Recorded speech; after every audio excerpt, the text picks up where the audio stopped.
comment représenter l'histogramme d'une loi normale à la bonne échelle. Donc, on va reposer toute notre petite analyse Excel sur ce qu'on a déjà vu, donc dans une autre vidéo, sur la représentation de la fonction de répartition.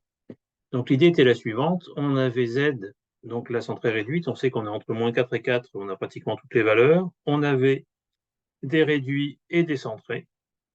Et le but principal avait été, à partir de là, de calculer la fonction de répartition correspondante. Et on avait représenté ceci dans R2. Donc, une fois qu'on a la fonction de répartition, la problématique va être de trouver les intervalles et la probabilité des intervalles. Alors, les intervalles, en fait, il y en a deux qui sont à part. Il y a le premier, puisqu'en fait, on va être inférieur ou égal à 6. Et le dernier, on va y revenir ultérieurement. Ensuite, qu'est-ce qu'on va avoir? Ici, la probabilité d'être entre 6 et 6,5. Dans le suivant, entre 6, 5 et 7. Dans le suivant, entre 7 et 7,5. Donc là, je peux aller jusqu'en bas. Donc là, on voit qu'on est entre 13 et 13,5. Et le dernier, ça va être bien d'être supérieur à 13,5. Donc, si vous êtes intéressé, vous avez les petites formules qui manipulent du texte, mais ce n'est pas ce qui nous préoccupe ici. Vous les aurez de toute façon dans le fichier puisqu'il est joint en dessous de la vidéo. Donc, si je veux calculer ces probabilités, les intervalles, le premier, en fait, c'est une fonction de répartition. Donc, je vais le faire directement. C'est loi normale.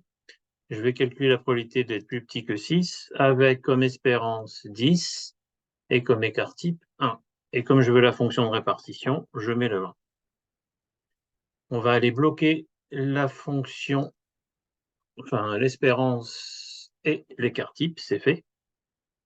Ça, je peux le copier vers le bas, mais si je le copie vers le bas, je n'aurai pas la probabilité d'être dans l'intervalle, j'aurai la probabilité d'être plus petit que 6, 5.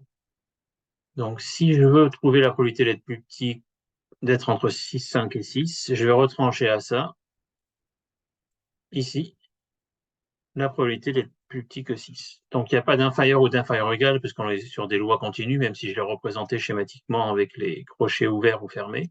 Et vous pouvez copier vers le bas. Vous allez avoir vos probabilités correspondantes. Donc, je vais juste les centrer, vous mettre un tout petit peu ici de format, et on va prendre la même chose pour le premier.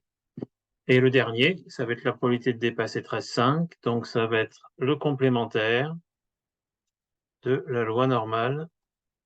On va mettre un N pour qu'il nous aide un peu dans notre choix. Et la loi normale ici, ça va être de dépasser 13,5, et on a toujours la même espérance et le même écart type.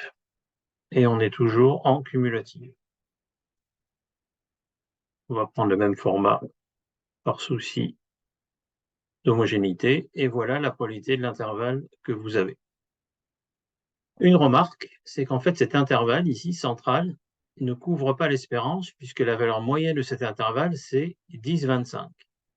Donc on aurait tendance à dire que ce serait une bonne chose en fait de modifier le Z ici, puisque maintenant on va approximer des intervalles, et on pourrait partir par exemple de 4,25. Donc si on part de 4,25, donc il a ajusté tous les intervalles que je vous ai mis, et ici le centre de classe de cet intervalle-là, de cette ligne, c'est bien 10 qui va être notre espérance. Donc l'idée va être par la suite de travailler justement sur les centres de classe et de représenter l'histogramme avec les centres de classe. Voilà ce que je vais vous présenter dans un instant. Prêt? C'est parti. Donc je garde les mêmes valeurs, 10 et 1.